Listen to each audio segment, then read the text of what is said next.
Le droit à la manifestation est-il mis en danger par la future réforme de la justice ?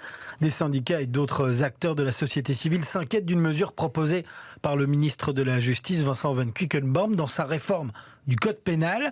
Grégory Ienko, alors quelles dispositions sont prévues dans ce projet de loi précisément ? Oui, c'est un texte proposé dans le cadre du projet de loi, je cite, visant à rendre la justice plus humaine, plus rapide et plus ferme. Dans le cadre de ce projet de loi, une personne peut être interdite de participation à un rassemblement revendicatif en cas d'infraction, violence ou vandalisme, et ce pour une période limitée.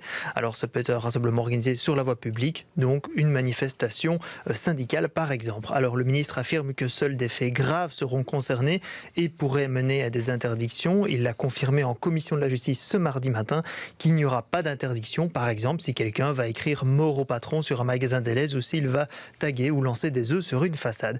Il indique que ce sera seulement le cas s'il y a une association de malfaiteurs, une menace d'attentat, d'homicide, des coups et blessures volontaires, un incendie volontaire ou encore cette forme de destruction de biens. Voilà, donc l'interdiction se fera seulement si on justifie que la personne, après avoir purgé sa peine, représente un risque pour l'ordre public. Mais pour la FGTB, la Ligue des droits humains ou encore l'opposition menée par le PTB, cette interdiction pourrait atteindre au droit de manifester, estimant qu'on ne peut pas interdire de manière préventive alors que ces personnes ont déjà été sanctionnées. Des inquiétudes existent que cette loi mène à des dérives comme cela a pu être le cas en France ou aux Pays-Bas. Et donc la FGTB, le syndicat socialiste, appelle le Parti socialiste à demander une modification du texte. Mais certains représentants du PS sont en faveur de ce texte, comme par exemple le bourgmestre de la ville de Bruxelles, Philippe Claus. Mais oui, il l'a expliqué dans Le Soir récemment que ce type d'idée vient même de son camp.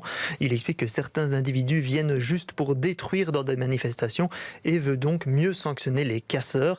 Il affirme que 99,9% des manifestations se déroulent sans problème à Bruxelles, mais que ce sont le fait d'individualités qui viennent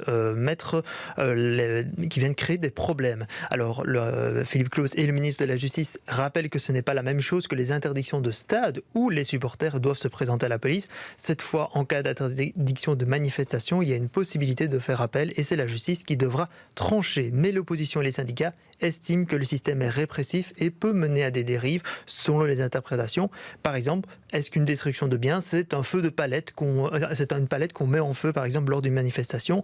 Quid si un policier juge d'une entrave qui n'est finalement pas avérée? Les cas sont en tout cas multiples. Et donc ce projet de loi peut-il encore être discuté et modifié? En tout cas, un vote était prévu ce mardi en commission de la justice. Le PDB a redemandé des auditions des syndicats et de la société civile, mais cela a été refusé et le vote de son côté a été reporté. Donc les discussions se poursuivent et de nouveaux débats sont encore ouverts la semaine prochaine, toujours en commission de la justice de la Chambre. Merci beaucoup Grégory Ienko. Toutes ces précisions sont à retrouver sur notre site internet bx1.be.